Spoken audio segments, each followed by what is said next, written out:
Tyler Graham moving in. Graham is there. The Beavers are the national champions. The atmosphere around Oregon State University still carries memories of Beaver baseball's back-to-back national championships in '06 and '07. And the Beavers are the national champions again.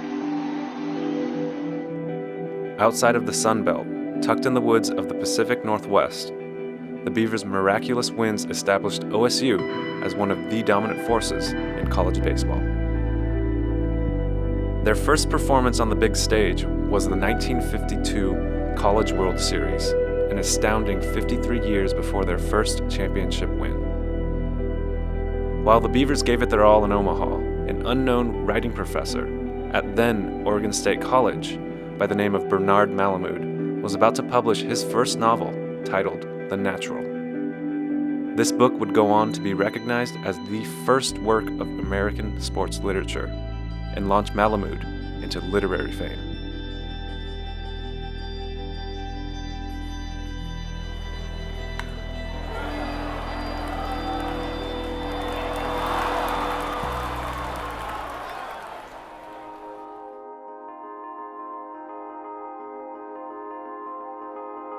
Any baseball fan, all baseball fans are fans of The Natural.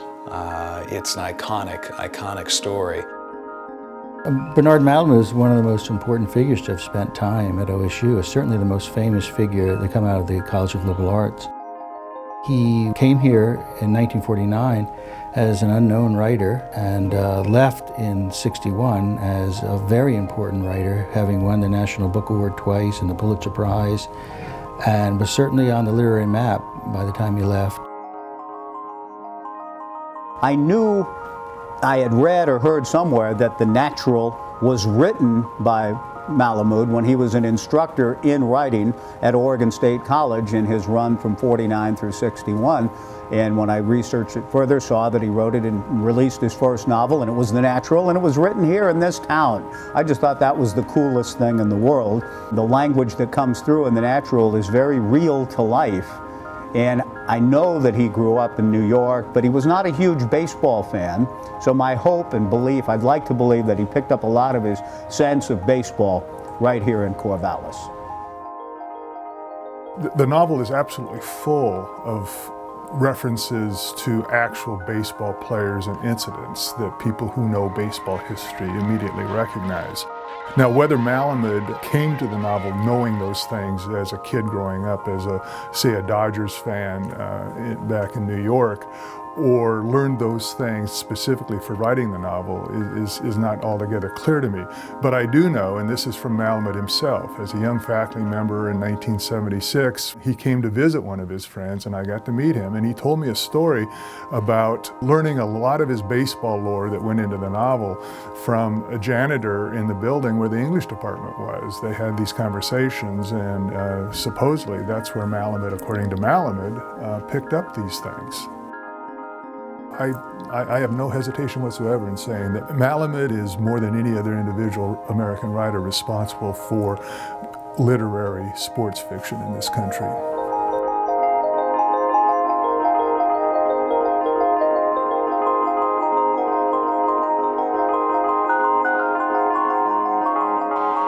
Towards the end of Malamud's career, his first novel was adapted to the big screen.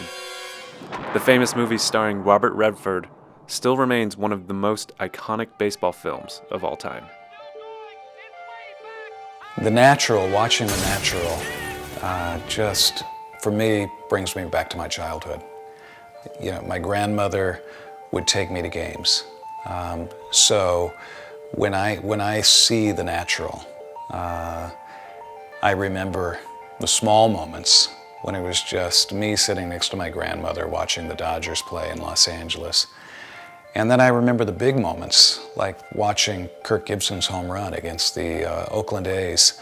And so when I see Roy Hobbs hit that shot, I can almost hear, you know, Vin Scully, as play-by-play, you know, just saying, and that ball is gone.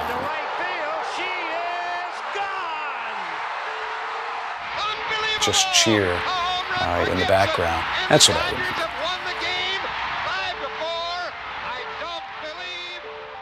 Roy Hobbs walking out of the woods and rising to the occasion, bringing raw talent to the field. The OSU Beavers wandering out of Corvallis and onto the big stage. It's not hard to draw parallels between Beaver baseball and what Malamud fictionalized over 50 years ago. And the natural in Roy Hobbs, one of the great characters ever, did just kind of come out of nowhere and there was some Pacific Northwest conversation in the book. So he's kind of this obscure guy coming from who knows where. The incredible story that the natural is resonates with, to me, and is commensurate with the great story that Beaver baseball has become.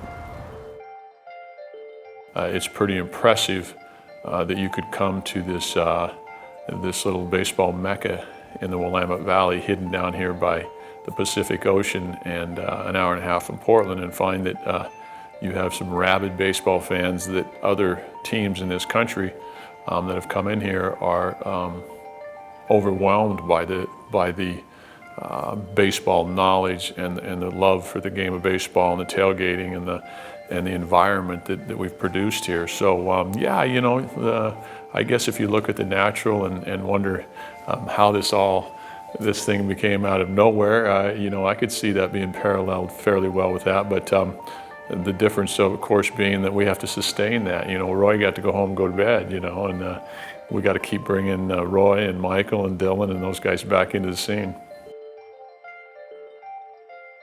In some indirect way, it's possible Malamud may have contributed to Corvallis' enthusiasm for baseball. The spring rains don't keep the fans from coming out, and seeing a game at Goss Stadium is still much the same experience as it was in Malamud's time.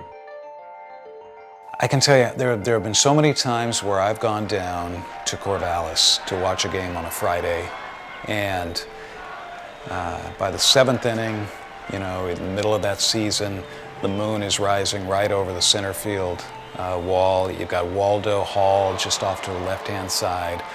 You can almost hear people having a conversation, you know, 90 feet away down the third base line. There's nothing like it.